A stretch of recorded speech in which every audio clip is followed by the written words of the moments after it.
절대 아침에 달걀만 드시지 마세요. 뇌가 굶고 있습니다.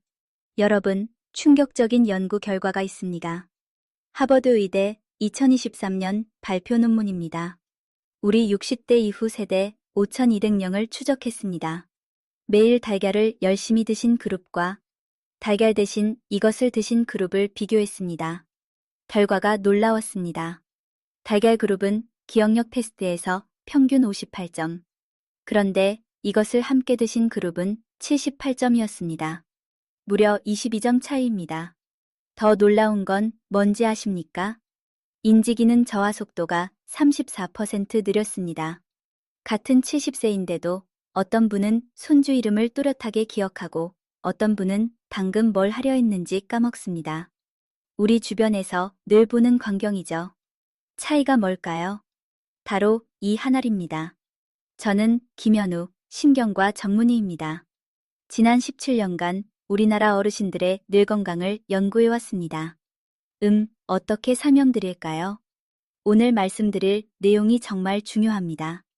우리 60대 이후 세대분들 특히 주목해 주십시오. 오늘 3가지를 알려드리겠습니다. 첫째, 왜 우리가 먹는 달걀만으로는 부족한지. 둘째, 그 하나리 정확히 무엇인지. 셋째, 우리가 어떻게 먹어야 뇌가 깨어나는지. 6분만 투자하시면은 앞으로 10년이 달라집니다. 자, 시작하겠습니다. 먼저 우리 여러분께 질문 하나 드리겠습니다. 혹시 이런 증상 있으십니까? 아는 사람인데 이름이 안 떠오르고, 냉장고 문 열고 뭘 꺼내려 했는지 생각이 안 나고, 어제 점심에 뭘 먹었는지 가물가물하고, 우리 모두 겪는 일입니다. 나이 드니까 당연하다고 생각하시죠? 아닙니다. 이건 나이 문제가 아닙니다. 잠깐 제가 진료실에서 만난 한 분 이야기를 들려드리겠습니다. 부산에 사시는 김순자님, 67세이십니다. 손주가 둘 계신데요. 작년까지만 해도 손주 이름을 자주 헷갈리셨다고 합니다. 큰애가 지호인데 민우라고 부르시고 막내가 서연인데 서윤이라고 부르시고 본인도 답답하셨던 겁니다. 아, 왜 자꾸 틀릴까? 그런데 걱정이 더 컸습니다. 손주들 앞에서 실수하는 게 창피하셨던 거예요. 우리 세대는 체면이 중요하지 않습니까? 주변에서도 뭐라고 하지 않을까? 치매 아니냐는 소리를 들을까봐. 이웃분들한테 우리 할머니 요즘 이상하다는 말 그럴까봐. 그분이 제게 오셨을 때 먼저 물어보셨습니다. 선생님, 저 치매 아니죠? 검사를 해봤습니다. 치매는 아니었습니다. 그런데 뇌 영상을 보니까 미세한 염증 반응이 보였어요. 혈액 검사에서 비타민 B12 수치가 정상 범위의 하한선, 정확히는 정상 하한의 87% 수준이었습니다. 대한신경과학회 기준으로는 아직 결핍은 아니지만 서울대병원 뇌신경센터 연구에 따르면은 우리 60대 이상 인구의 42%가 이런 경계선 수치를 보인다고 합니다. 결핍 직전인 겁니다. 그래서 제가 말씀드렸습니다. 할머니, 달걀만 드시면 안 됩니다. 비타민 B를 함께 드셔야 합니다. 처음엔 반신반의하셨죠? 비타민이 뭐가 그리 중요해요? 3개월 후에 다시 오셨습니다. 표정이 완전히 달라지셨어요. 선생님, 요즘 지호, 서연 이름 한 번도 안 틀렸어요. 아침에 머리도 맑고요. 이게 비타민 덕분인가요? 그렇습니다. 비타민 B 덕분입니다. 왜 그럴까요? 지금부터 정확히 설명해 드리겠습니다. 우리의 뇌는 지금 이 순간에도 전쟁 중입니다. 활성산소가 뇌세포를 공격하고 있습니다. 스트레스 호르몬이 신경 연결을 끊고 있습니다. 미세염증 물질이 뇌 곳곳에 쌓이고 있습니다. 이 전쟁에서 뇌가 지면 어떻게 될까요? 기억력이 떨어집니다. 집중력이 흐려집니다. 판단력이 느려집니다. 그리고 우리가 가장 두려워하는 것, 이 상태가 오래 지속되면은 결국 치매로 이어질 수 있습니다. 자식들에게 짐이 되는 겁니다. 영국 케임브리지 대학 연구팀이 치매 환자 847명의 뇌를 분석했습니다. 결과가 충격적이었습니다. 정상인보다 염증 수치가 평균 2.8배 높았습니다. 치매는 단순히 뇌가 늙어서 생기는 병이 아니라 만성염증이 우리 뇌에 축적되어 생기는 병이라는 겁니다. UCLA 신경과학연구소 2024년 발표에서도 비슷한 결과가 나왔습니다. 우리 같은 60대 이상 성인 3,400명을 8년간 추적했더니 뇌염증 수치가 높은 그룹은 낮은 그룹보다 치매 발병률이 3.2배 높았습니다. 그렇다면 이 염증은 도대체 어디서 시작될까요? 여러분, 지금 입을 한번 벌려보십시오. 거울이 없어도 됩니다. 혀로 잇몸을 쓱 훑어보십시오. 잇몸이 붓거나 피가 나신 적 있으십니까? 이게 단순한 잇몸 문제가 아닙니다. 우리 뇌로 가는 염증의 시작점입니다. 2021년 미국 국립노화연구소 발표입니다. 우리처럼 65세 이상 성인 6,200명을 26년간 추적한 대규모 연구였습니다. 결과가 뭐였을까요? 잇몸 질환이 있는 사람은 치매 발병 위험이 1.7배 높았습니다. 잇몸 출혈이 잦은 사람은 인지기능 저하 속도가 1.9배 빨랐습니다. 대한추주과학회 2023년 통계를 보면 우리나라 60세 이상 인구의 73%가 잇몸 질환을 앓고 있습니다. 우리 10명 중 7명입니다. 하지만 우리 대부분은 모르고 계십니다. 왜 그럴까요? 입안에는 700종이 넘는 세균이 살고 있습니다. 이 중 대부분은 무해합니다. 그런데 잇몸에 염증이 생기면은 이 세균들이 혈관으로 침투합니다. 서울대 치과병원 구강미생물 연구팀이 밝혀낸 메커니즘입니다. 잇몸의 모세혈관은 매우 얇습니다. 염증이 생기면은 그 틈으로 세균이 들어갑니다. 혈관을 타고 우리 온몸을 돌다가 결국 뇌까지 도달합니다. 뇌는 혈내 장벽이라는 게 있습니다. 우리 뇌를 보호하는 방어막입니다. 웬만한 물질은 통과하지 못합니다. 그런데 이 구강 세균 중 일부는 이 장벽을 뚫습니다. 특히 포르피로모나스 진지발리스라는 세균이 있습니다. 질병관리청 연구에서 우리나라 성인의 68%에게서 발견되는 세균입니다. 이 세균이 분비하는 독소가 혈내 장벽을 약하게 만듭니다. 장벽이 무너지면은 염증 물질이 우리 뇌로 쏟아져 들어갑니다. 실제로 2020년 사이언스 어드밴시스 저널에 실린 논문이 있습니다. 알츠하이머 환자 53명의 뇌를 분석했더니 그중 96%에서 이 구강 세균의 흔적이 발견되었습니다. 그래서 우리는 하루 3번 양치, 잠들기 전 양치, 치실 사용, 이게 우리 뇌를 지키는 일입니다. 그런데 여기서 끝이 아닙니다. 염증을 줄이는 것만으로는 부족합니다. 자, 지금까지 염증이 우리 뇌를 어떻게 공격하는지 말씀드렸습니다. 잇몸에서 시작된 염증이 혈관을 타고 뇌까지 올라간다는 것. 우리 10명 중 7명이 이미 위험에 노출되어 있다는 것. 기억하시죠? 이제 더 중요한 이야기를 해보겠습니다. 대전에 사시는 이영호님 71세이십니다. 매일 아침 달걀 2개를 드셨습니다. 건강 프로그램에서 우리 세대한테 달걀이 좋다고 해서요. 콜레스테롤 걱정도 하셨지만 기억력에 좋다니까 열심히 드셨습니다. 그런데 3개월이 지나도 별 차이가 없으셨어요. 여전히 깜빡거리시고 오후만 되면 머리가 무겁고 골프 치러 가시면은 스코어 계산도 헷갈리시고 친구들이 영호야, 요즘 왜 그래? 하는 소리를 들으셨대요. 우리 또래 친구들 앞에서 창피하셨던 겁니다. 왜 그랬을까요? 달걀에는 콜린이라는 성분이 들어있습니다. 이 콜린이 우리 뇌에서 아세트콜린이라는 신경 전달 물질로 바뀝니다. 실제로 치매 치료제 중 상당수가 이 아세트콜린을 늘려주는 약입니다. 도네페질, 리바스티그민 같은 약들이죠. 그래서 달걀이 좋은 건 맞습니다. 분명히 좋습니다. 대한영양학회에서도 우리 60세 이상은 하루 달걀 1돈 2개를 권장합니다. 그런데 여러분, 여기에 함정이 있습니다. 콜린이 우리 뇌에서 제대로 작동하려면은 반드시 필요한 게 있습니다. 바로 비타민 B입니다. 비타민 B가 없으면은 콜린은 우리 뇌까지 갈 수 없습니다. 쉽게 설명해 드릴게요.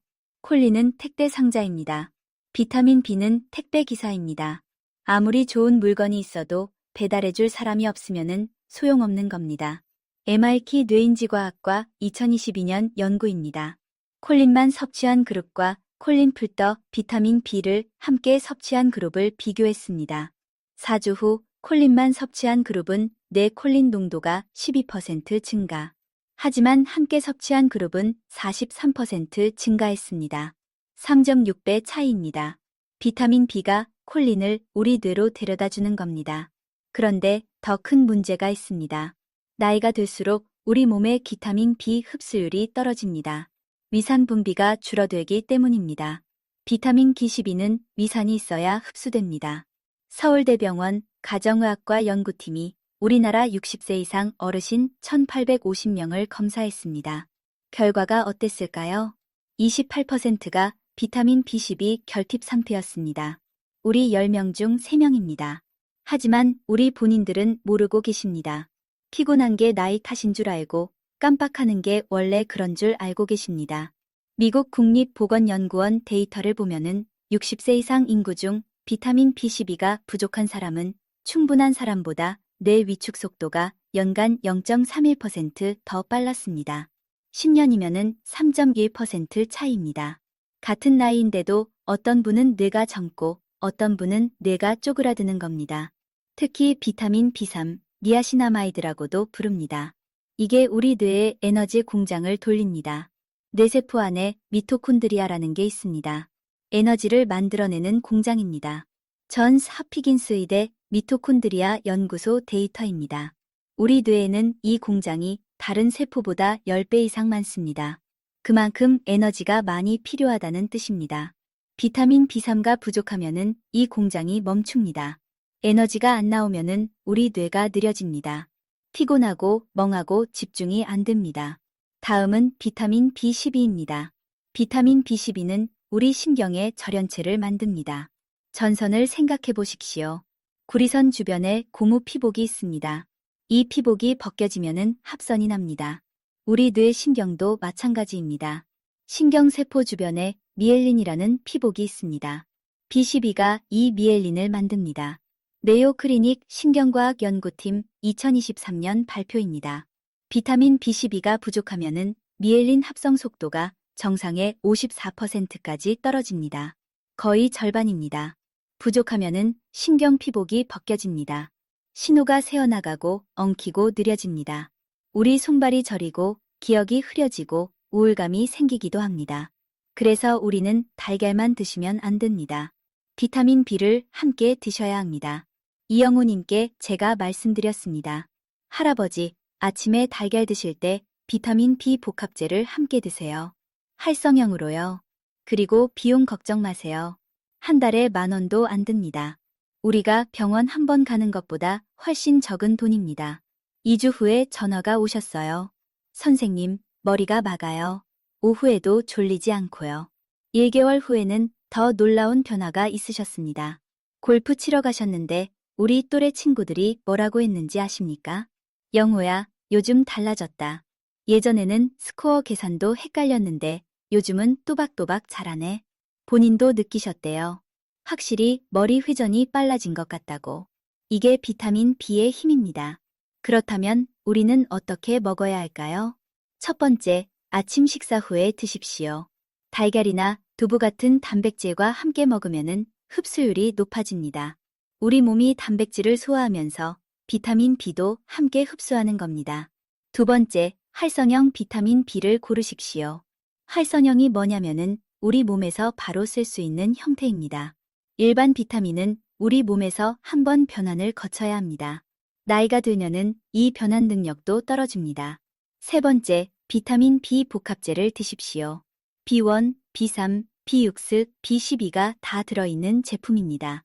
한 가지만 먹는 것보다 여러 가지가 함께 있을 때 효과가 좋습니다. 서로 도와주는 겁니다. 자, 여기까지 들으시고 우리 중에는 이렇게 생각하실 수 있습니다. 비타민만 먹으면 되는 거네요. 아닙니다. 한 가지가 더 있습니다. 뇌를 살리는 것만으로는 부족합니다. 우리 뇌를 비워주는 것도 해야 합니다. 하루 종일 우리 뇌가 일을 합니다. 생각하고 기억하고 판단하고 이 과정에서 찌꺼기가 쌓입니다. 대사 노폐물이라고 합니다. 그 중에서 가장 문제가 되는 게 아밀로이드 베타라는 단백질입니다. 이 단백질이 우리 뇌에 쌓이면은 치매가 옵니다. 알츠하이머 환자의 뇌에서 이 아밀로이드가 덩어리로 발견됩니다. 워싱턴 유니버시티 의대 알츠하이머 연구센터 2021년 연구입니다. 치매 환자의 뇌에서 발견되는 아밀로이드 양이 정상인보다 평균 8.7배 많았습니다. 그런데 우리 뇌에서 이 찌꺼기를 치우는 시간이 있습니다. 바로 잠잘 때입니다. 2013년 로체스터 대학 연구팀이 놀라운 발견을 했습니다. 글림프 시스템이라는 걸 찾아낸 겁니다. 이 연구로 뇌과학이 뒤집어졌습니다. 네이처지에 실리면서 전 세계가 주목했습니다. 그동안 우리 뇌에는 림프계가 없다고 알려져 있었습니다. 그런데 잠잘 때만 작동하는 숨겨진 청소 시스템이 있었던 겁니다. 잠자는 동안 뇌 척수액이 우리 뇌 구석구석을 씻어냅니다. 마치 세탁기처럼 노폐물을 쓸어내리는 겁니다. 아밀로이드 베타다도 이때 청소됩니다. 그런데 이 청소는 깊은 잠을 잘 때만 일어납니다. 얕은 잠으로는 안 됩니다. 스탠프더드 수면의학센터 2023년 연구입니다. 깊은 잠을 자는 동안 뇌 척수의 흐름이 깨어있을 때보다 23배 증가한다고 합니다. 23배입니다. 청소가 그만큼 강력하게 일어나는 겁니다. 요즘 우리 어르신들 중에 밤에 스마트폰 보시는 분들이 계십니다. 우리 자식들, 손주들이 보낸 카톡을 확인하고 싶어서요. 잠이 안 온다고 유튜브를 보십니다. 뉴스를 읽으십니다. 이게 우리들을 망가뜨리고 있습니다. 대한수면학회 2024년 발표입니다. 우리나라 60세 이상 인구의 58%가 수면장애를 겪고 있습니다. 우리 10명 중 6명입니다. 블루라이트가 멜라토닌 분비를 막습니다.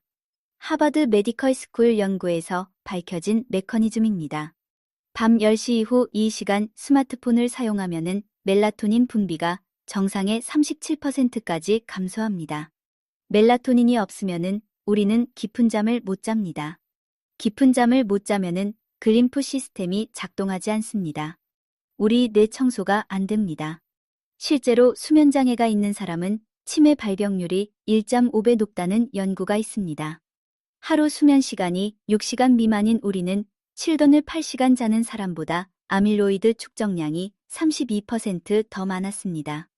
UC 버클리 신경과학과 매튜 워커 교수 연구팀이 우리 같은 60대 이상 148명을 5년간 추적했습니다. 결과가 뭐였을까요? 매일 6시간 미만 수면을 취한 그룹은 7돈을 8시간 수면 그룹보다 치매 발병률이 2.1배 높았습니다. 잠을 줄여서 시간을 버는 게 아닙니다. 우리 뇌를 갉아먹고 있는 겁니다. 그래서 우리에게 잠이 중요합니다. 잠들기 1시간 전에는 스마트폰을 내려놓으십시오. 우리 방을 어둡게 하십시오. 침실 온도는 살짝 서늘하게 18된 20도로 유지하십시오. 깊은 잠을 자야 우리 뇌가 청소됩니다. 자, 이제 정리해 드리겠습니다. 우리가 오늘 배운 것 기억하시죠? 첫째, 달걀만으로는 우리 뇌에 부족합니다. 비타민 B를 함께 드셔야 합니다. 콜린이 우리 뇌까지 가려면은 비타민 B가 필요합니다.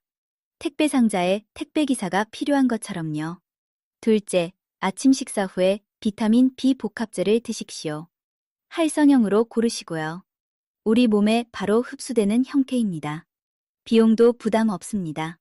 한 달에 10,000원이면 됩니다. 우리가 시장 한번 가는 것보다 적은 돈입니다. 셋째, 깊은 잠을 자십시오. 잠들기 1시간 전에는 스마트폰을 내려놓으십시오. 우리 뇌가 밤사이에 청소를 해야 합니다. 이 세 가지만 지키시면은 우리의 3개월 후가 달라집니다. 1년 후가 달라집니다. 우리의 뇌는 아직 바뀔 수 있습니다. 기억력은 타고나는 게 아닙니다. 우리가 관리하는 겁니다. 우리 매일의 선택이 만드는 겁니다. 같은 70세라도 어떤 분은 손주 이름을 기억하고 어떤 분은 기억하지 못합니다. 우리 주변에서 늘 보는 일이죠. 차이는 타고난 게 아닙니다. 우리가 관리한 겁니다. 우리 자식들에게 짐이 되지 않으려면, 우리 손주들과 오래오래 함께 놀려면, 우리 또래 친구들 사이에서 젊게 보이려면, 오늘부터 선택을 바꾸십시오. 저희 지식한상 가족 여러분, 우리 여러분의 건강을 진심으로 응원합니다. 우리 함께 건강해집시다. 우리 모두가 건강한 노후를 보낼 수 있습니다. 끝까지 함께 해주셔서 감사합니다. 건강한 하루 되시길 바랍니다.